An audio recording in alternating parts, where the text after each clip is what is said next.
تازه خبر پاکستان لخوا د طالبانو او هند د اړیکو خرابولو هڅه. پاکستاني استخباراتو ننګرهار کې د هند سفارت کارکونکو باندې برید کړی. دا چې څنګه نو جزئیات هم دلته وګورئ او چینل هم سبسکرایب کړئ.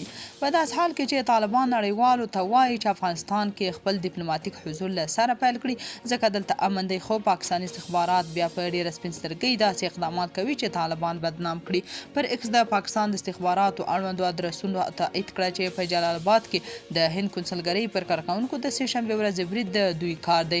دغه ادرس ادعا کړې چې نامعلومه وسلوالو د عبدالودود شیرزاد په نوم د هندي کنسلګرۍ پر کارکونکي یعنې ژباړن برید کړی دی. په خپله نوموړی او یو بل تن ټپي دی، خو د هغوی یو بل افغان ساتونکی په دې برید کې وژل شوی دی. د پاکستاني استخباراتو اړوند دې ادرس عبدالودود شیرزاد له پخوا راهیسې هدف وړ شخص بللی و او ادعا کوي چې نوموړي له هند څخه وسلې او پیسې اخیستې او په پاکستان کې د ناامنیو په پیښو کې لاس لري. دا لومړی ځل دی چې د پاکستان استخباراتو په افغانستان کې مخامخ د هند پر ډیپلوماټانو د برید مسؤلیت اخلي او د پردې تر شا فعالیت پر ځای ښکاره اهداف نښه کوي. یادو استخباراتي رسنیو لیکلي چې عبدالودود د اشرف غني د واکمنۍ پر مهال د را مخکښ غړی و او په پاکستان کې د ترهګرو عملیاتو لپاره د هند له سفارت او کنسلګرۍ څخه پیسې او وسلې د افغانستان استخباراتي ادارې ته رسولې. د دوی په وینا چې هغه د 2020 کال په اګست میاشت کې له افغانستان څخه د امریکایي او ائتلافي ځواکونو له وتلو وروسته د هند پلازمینې ډیلي ته وتښتېد.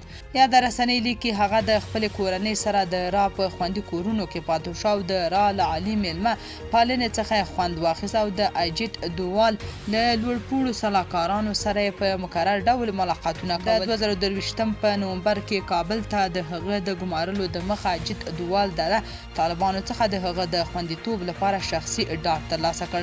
دغه برید داسې مهال کېږي چې همدا نن کابل د پاکستاني پلاوي کوربه او له طالبانو سره د اړیکو پیاوړتیا د دې سفر هدف بللی دی.